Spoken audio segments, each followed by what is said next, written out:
Hello all, welcome back to Chinni's world. ఈరోజు మన recipe special chicken curry. ఎందుకంటే మా హస్బెండ్ ప్రిపేర్ చేశారు. వాళ్ళు చేశాక స్పెషల్ అనకుండా ఇంకేమంటాం.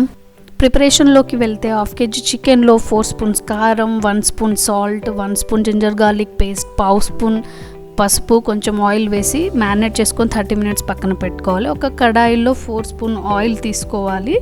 అప్పుడే చికెన్ బాగా కుక్ అవుతుంది. దీంట్లో ఇప్పుడు సన్నగా తరిగిన ఒక 4 ఉల్లిపాయలను వేసి బ్రౌన్ కలర్ వచ్చేంత వరకు ఫ్రై చేసుకోవాలి. అప్పుడే కర్రీకి చాలా టేస్ట్ వస్తుంది. నేను ఇప్పుడు ఒక మీడియేటర్ని మాత్రమే, మా హస్బెండ్ చేసే చికెన్ కర్రీని మీకు చెప్తున్నా తను ఎలా చేశారు అనేది. నెక్స్ట్ ప్రాసెస్ చూద్దాము.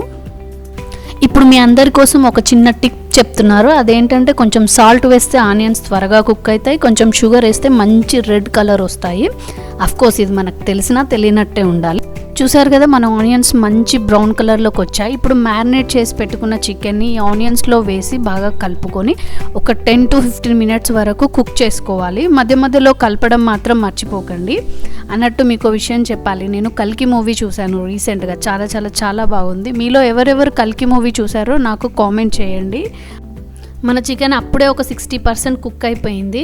ఇంకా మ్యారినేట్ చేసి పెట్టుకున్న గిన్నెలో ఒక గ్లాస్ వాటర్ పోసి బాగా ఊపి ఈ చికెన్లో పోసి కలుపుకొని మళ్ళీ ఒక 5 minutes కుక్ చేసుకోవాలి. అప్పుడే ఉప్పు కారం అంతా చికెన్ ముక్కకు పట్టి టేస్ట్ మస్తు ఉంటుంది. ఒక 10 minutes తర్వాత మన చికెన్ ఇట్లా కుక్ అయిపోయి ఉంటుంది. ఇప్పుడు ఈ కుక్ అయిపోయిన చికెన్లో ఒక 2 సన్నగా కట్ చేసిన పచ్చిమిరపకాయలను అక్కడొకటి వేసుకొని కలుపుకోవాలి. దీని తర్వాత కొంచెం కరివేపాకు కూడా వేసుకొని కలుపుకోవాలి. అప్పుడే కరివేపాకు ఫ్లేవర్ అనేది మన చికెన్కి పడుతుంది. దీని మీద మూత పెట్టుకొని మళ్ళీ ఒక 5 నిమిషాలు ఫ్రై చేసుకోవాలి. మధ్య మధ్యలో కలుపుకోవడం మర్చిపోకండి. 5 minutes తర్వాత ఈ చికెన్లో 2 స్పూన్ల ధనియాల పొడి, 1 spoon garam masala, 1 spoon chicken masala ఖచ్చితంగా వేసి కలుపుకోవాలి. మసాలాలు లేకుండా చికెన్ తినాలంటే అస్సలు తినబుద్ది కాదు. వేసుక మంచిగా కలుపుకోండి, మంచిగా ఫ్రై చేసుకోండి. మళ్ళీ ఒక 2 to 3 minutes వరకు ఫ్రై చేసుకోవాలి. 3 minutes తర్వాత కర్రీ అయిపోయింది. అది ఇందామనుకున్నా కానీ ఇంకా కాలేదట. దీంట్లో కొంచెం పెరుగు వేసి కలిపిండు. దీంతో చికెన్ కర్రీ కొంచెం క్రీమీ టేస్ట్ వస్తుందట. మీరు కూడా ట్రై చేయండి ఒకసారి. ఇట్లా కూడా డిఫరెంట్ చేసుకొని తింటేనే మంచిగా ఉంటుంది. ఈ పెరుగు కలుపుకొని ఒక 2 to 3 minutes మళ్ళీ ఒకసారి కుక్ చేసుకుంటే ఫైనల్గా మన చికెన్ కర్రీ రెడీ అయిపోయింది. ఇది తిన్నాక నేను టేస్ట్ ఎట్లున్నదో చెప్తా మీకు.